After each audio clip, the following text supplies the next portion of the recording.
now we move on to the second woman, an unnamed Shunammite woman.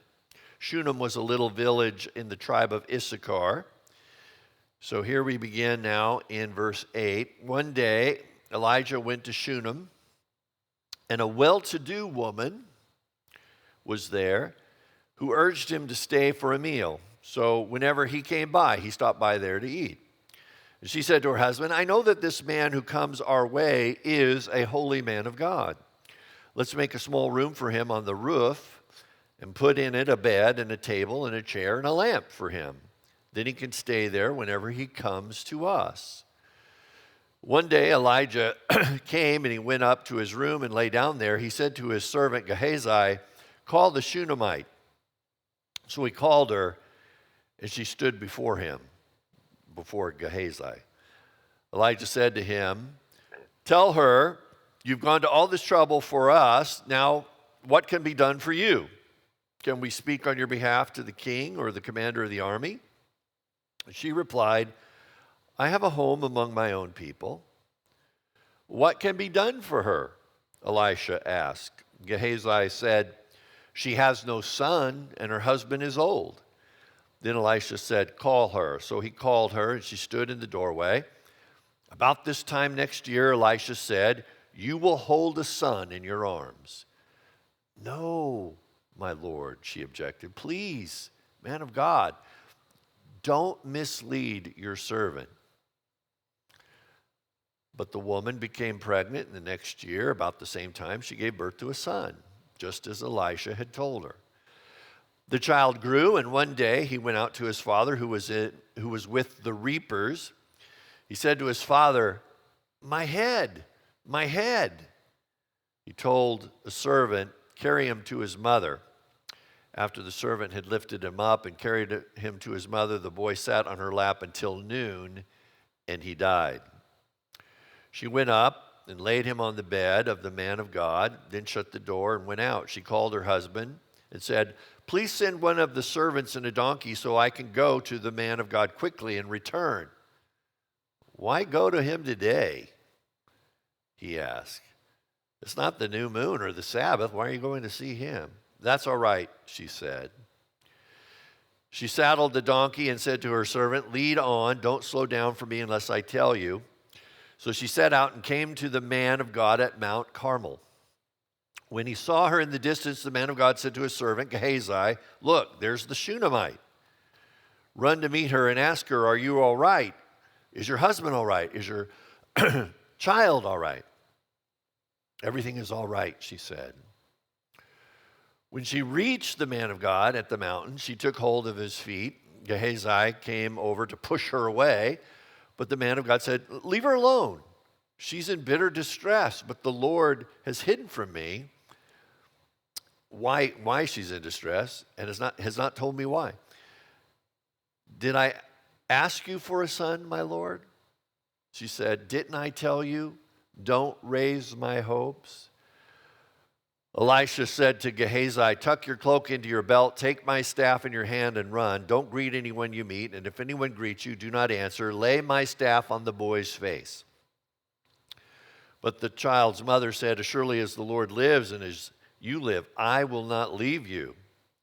So he got up and followed her. Gehazi went ahead and laid the staff on the boy's face, but there was no sound or no response. So Gehazi went back to Elisha and told him, the boy has not awakened. When Elisha reached the house, there was the boy lying dead on the couch. He went in, shut the door on the two of them, and prayed to the Lord.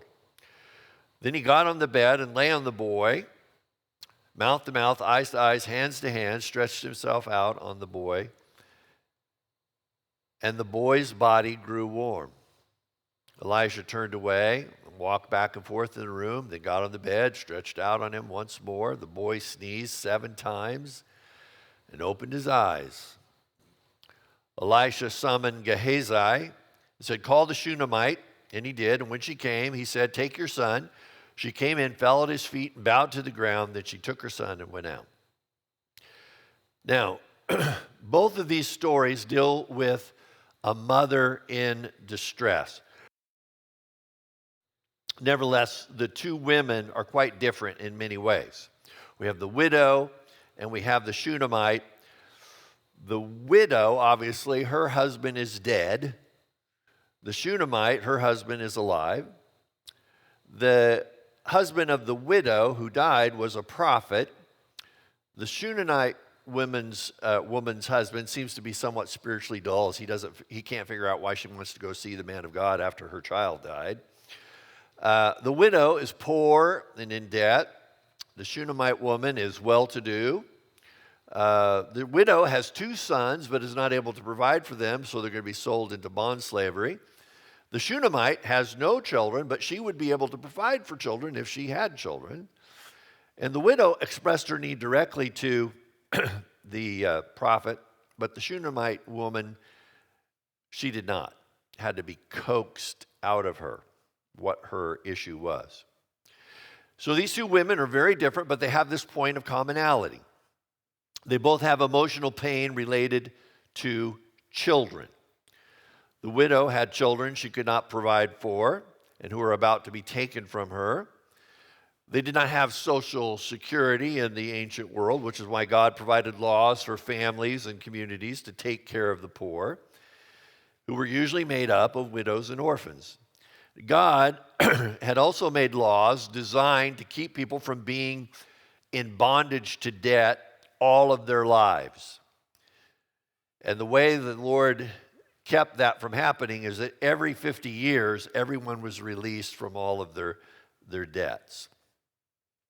Well, one of the options for paying off a debt was to agree to become a bond slave for someone. So apparently this man who died, his sons now have to go into bond slavery to pay off his debt, which would mean that the widow would be completely alone. Now, how did this widow get into such debt? Why are they in debt in the first place? Was this her husband's responsibility? Well, Jewish tradition holds that her husband was actually Obadiah. Not the prophet, but the Obadiah who hid the prophets in the caves. He hid 50 prophets in one cave and 50 prophets in another cave.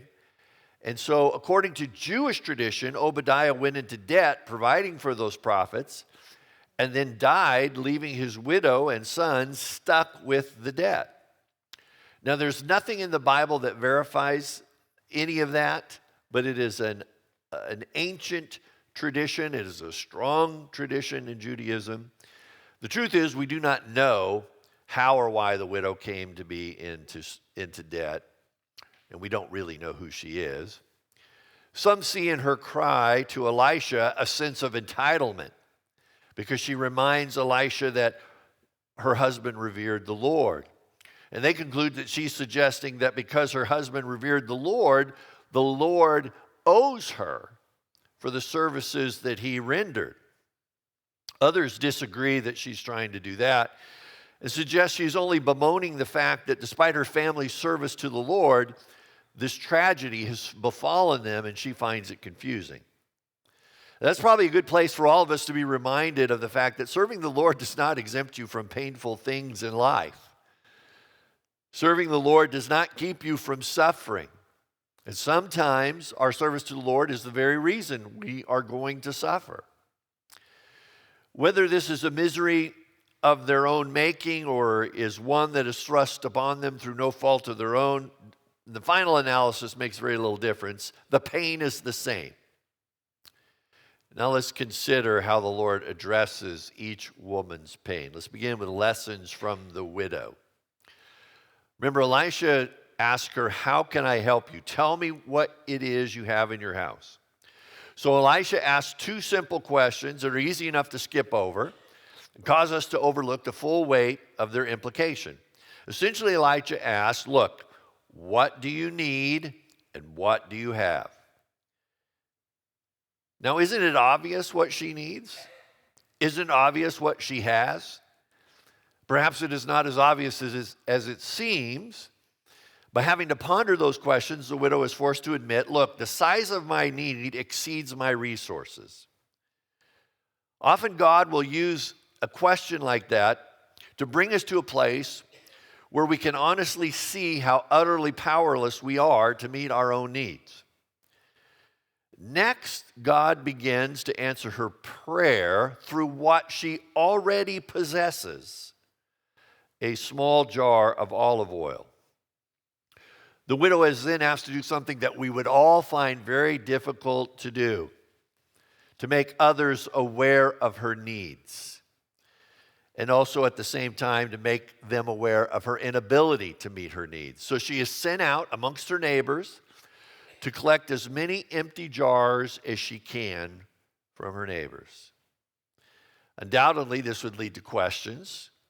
She would have to tell the neighbors her business. And then she would have to say things like, is that all the jars? Because Elisha told her to collect as many jars as she could. And she's also told to involve her sons in the process. How difficult it is sometimes for a parent to make their children aware of their powerlessness to meet the family's needs.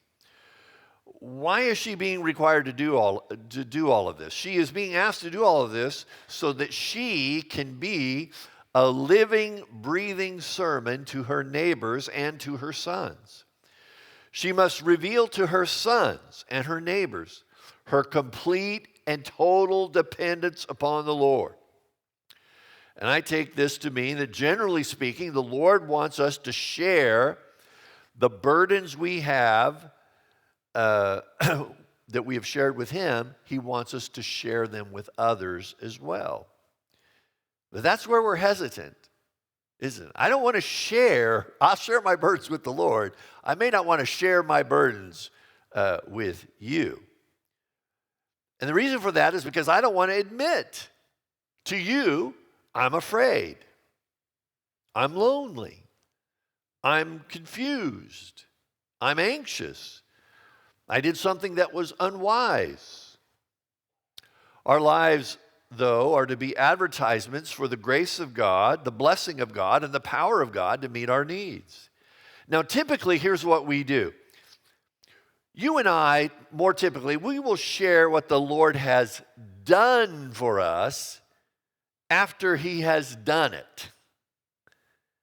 Think of the faith required to share your confidence in the Lord's grace and provision before He actually dispenses it.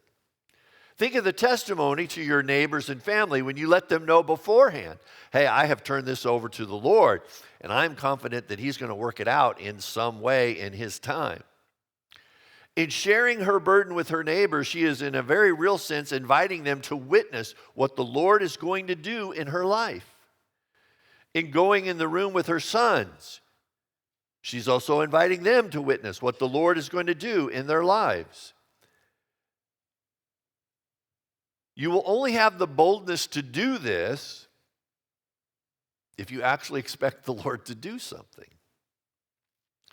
What I'm getting at is there is a kind of faith that is so confident in its trust of the Lord that it is willing to share that expectation with others before the expectation is met. Many of us, if not most of us in this room, would be willing to shout from the rooftops some answer to prayer once it happened. But would we trust the Lord to shout it from the rooftops about His goodness and His grace before that goodness and grace is actually bestowed? Can you imagine the scene? Here they are, the widow and her son, sitting amongst all these empty jars. All they have is a small flask of oil. And the widow picks up that flask of oil, asks her son to bring a jar over. She begins to pour oil into that jar. The jar is filled to the brim. And then she has to have the faith and confidence to ask for another jar. And the son brings another, one of the sons brings another jar until finally all the jars are filled. And the oil flowed until when? Until she ran out of jars. Why is that significant? That's significant because there was never a limit on the amount of oil The only limit was on the number of jars gathered to be filled. Now, like the poor widow, we all have jars that need to be filled, or we feel like they do. Some of our jars are spiritual. Some of our jars are emotional. And other jars are physical. Again, I wonder how many of us don't really expect our jars to be filled. So we never gather a lot of jars. We may gather a few jars. We may not gather any jars and place them before the Lord because, in our minds, we serve a stingy God. Now, note once again that the Lord started with what she had because what she had was enough. She had olive oil. She didn't have enough olive oil, but she had olive oil. Therefore, the Lord did not give her something she did not have. He multiplied what she did have. So in the end, all she really needed to do was entrust the Lord with what she already had. And this is a reminder to you and I that we do not need anything else spiritually from the Lord. According to the Apostle Peter, God has given us all things pertaining to life and godliness. What we need is for our spiritual life to be multiplied in all facets of our life. We need to be bringing Him more jars to fill. There will always be enough oil. The reason we often do not do this is because we are slow, first of all, to admit that we even have needs that exceed our resources. Therefore, because I won't admit to my emptiness, I won't present to the Lord any jars that need to be filled. Truth be told, I'm often trying to fill up those jars first myself with other things before I bring them to the Lord. In reality, all I have to offer are empty jars that need filling. But God has a condition before He will fill my jars. They have to be empty. So the question is, whatever jars you need to present before the Lord, are you willing to present them empty? Do you truly recognize your own powerlessness to fill those jars the way they really need to be filled? What about the jar that is us? Am I an empty jar before the Lord? Have I truly emptied myself of all of my wrong hopes, my poor attitudes, my misplaced priorities, my misguided pursuits, and presented myself as an empty vessel to be filled by the Spirit of God? Do I truly believe that He is able to do super abundantly above all I ask? And am I willing to share that with others before He even does it? Am I willing to bring all the empty vessels that I can gather, or just a few? Such are the lessons from the widow. Now, from the Shunammite woman, let's remind ourselves what is in view. These two women are very different, but they have this point of commonality. The widow had children she could not provide for and who were about to be taken from her. The Shunammite woman could provide for children, she just didn't have any children. So she could provide for children, but she could not produce children. Both women had a need that they were unable to meet on their own, and both women had a sense of pain and loss hanging over their heads. The widow was about to lose her sons as bond slaves, meaning she would now be completely and utterly alone. And the Shunammite's sense of loss was over a blessing she never received in the first place, the blessing of a child. Then she experiences the blessing of a child only to have that child taken from her a short time later. Each woman's pain is unique in its own way. Now, the Shunammite woman did not readily admit her heartache over being barren. And this is one of the things I love about the Lord. The Lord sends His prophet to her to draw out from her her need and see if she will trust him with it. She slowly allows herself to become vulnerable and admit this sense of longing. She longs for it so much, she says, please don't mess with me, don't tease me, don't make a promise that's not going to be kept. But in one sense, she finally presents her empty womb jar to the Lord. And the Lord graciously fills it with a son. You have to wonder, though, when that child died, did she regret presenting that empty jar to the Lord? She almost seems to at first. This reminds us of C.S. Lewis's confusion. Why does the Lord seem to answer our prayer only to yank away that answer later? And yet the Shunammite woman is willing to presume, the reason she goes to the prophet after her son dies, is she is willing to presume that God is willing to extend her more grace. What do I mean by that? Well, think about it. She could have easily thought, look, the Lord was gracious in giving me a child. He didn't promise to give me one for very long, but he gave me one. And now it would be presumptuous for me to go back to the well of his grace and ask him to fill another empty jar. But she didn't have that attitude. She believed, like the worship song we sing, your promise still stands. Great is your faithfulness. I'm still in your hands.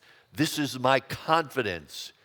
You made a way when there was no way. And I believe I'll see you do it again. That is what she does. She is willing to go to the well of God's grace because at some level she believed in a God whose love had no limits, whose grace had no measure, and whose power had no boundaries. Do you? She believed the Lord not only could be gracious again, she believed he would be gracious again.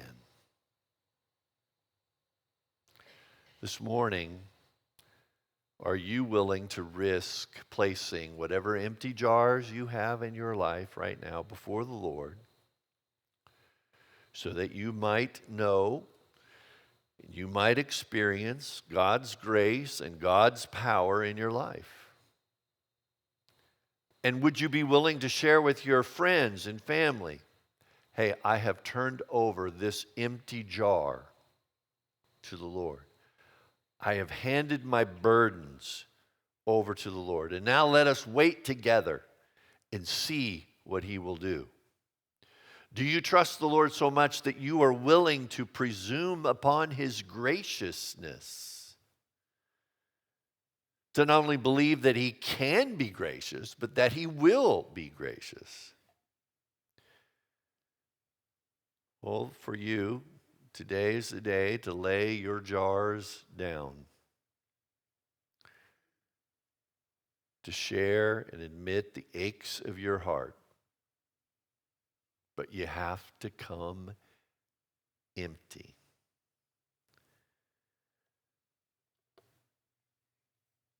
A theologian named Francois Fenelon said, the time spent in prayer is never wasted. He also said this, tell God all that is in your heart. As one unloads one's heart, its pleasures and its pains, to a dear friend. Tell him your troubles, that he may comfort you. Tell him your joys, that he may sober them. Tell him your longings, that he may purify them. Tell him your dislikes, that he may help you conquer them. Talk to him about your temptations, that he may shield you from them. Show him the wounds of your heart, that he may heal them. Lay bare your indifference to good, your depraved taste for evil, your instability. Tell him how self-love makes you unjust to others, how vanity tempts you to be insincere, how pride disguises you to yourself and others. Tell God all that is in your heart. Telling God all that is in your heart is a way to empty your heart of those things so that God may fill them with his grace and mercy. Amen? Amen. Let's go to the Lord in prayer.